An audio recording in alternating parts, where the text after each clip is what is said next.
கர்த்தருடைய பரிசுத்த நாமத்துக்கு ஸ்தோத்திரம். பிரியமானவர்களே, ஆண்டவராகிய இயேசு கிறிஸ்துவின் நாமத்தினாலே உங்கள் யாவருக்கும் அன்பின் வாழ்த்துக்களை தெரிவித்துக் கொள்ளுகிறேன்.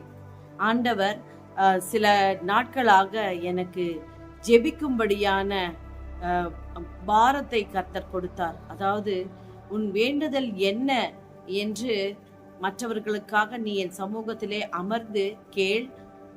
உனக்கு என்னென்ன காரியங்களை குறித்து ஜெபிக்க வேண்டும் என்று நான் உனக்கு சொல்லுவேன். நீ அப்படிப்பட்ட பாடுகளோடு, கஷ்டங்களோடு, உபத்திரவங்களோடு இருக்கிறவர்களுக்காக, சிறுமைப்பட்டவர்களுக்காக, எளியவர்களுக்காக, தனித்து விடப்பட்டவர்களுக்காக, குடும்ப பிரச்சனையோடு இருக்கிறவர்கள், கடன் பிரச்சனையோடு இருக்கிற அத்தனை பேரும், வியாதியோடு இருக்கிறவர்களுக்காக நீ என் பாதத்திலே அமர்ந்து அவர்களுக்காக விண்ணப்பம் செய் என்று ஆண்டவர் என் இருதயத்திலே ஒரு ஏவுதலை உண்டாக்கினார்.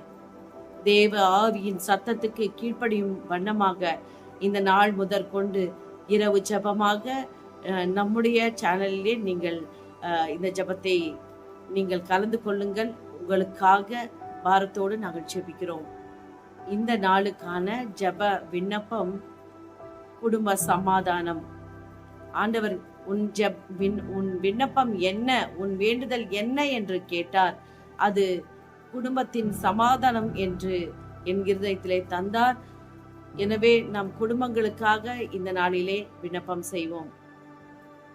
ஸ்தோத்திரம் ஆண்டவரே, ஸ்தோத்திரம் ஸ்தோத்திரம் ஸ்தோத்திரம் தகப்பனே, சர்வ வல்லமையுள்ள தேவனாகிய கர்த்தாவே, உம்மை நன்றியோடு துதிக்கிறோம், ஸ்தோத்திரிக்கிறோம் அப்பா. ஆணும் பெண்ணுமாக சிருஷ்டித்து தேவ பக்தி உள்ள சந்ததியை பெரும்படிக்கு பிள்ளைகளை தந்து ஆண்டவரை பலுகி பெருகும்படியான கிருபை தந்தீரே தேவனே. ஒவ்வொரு குடும்பத்திலும் கணவன் மனைவி பிள்ளைகள் என்று ஆண்டவரே இணைந்திருக்கிற ஒவ்வொரு குடும்பத்திலும் தெய்வீக சமாதானத்தை கட்டளையிடும்படியாய் செபிக்கிறோம் ஆண்டவரே. இவ்விடத்திலே சமாதானத்தை கட்டளையிடுவேன் என்று சொன்னீரே, சமாதானத்தை நதியை போல பாய்ந்தோடும்படி செய்வேன் என்று சொன்னீரே ஆண்டவரே.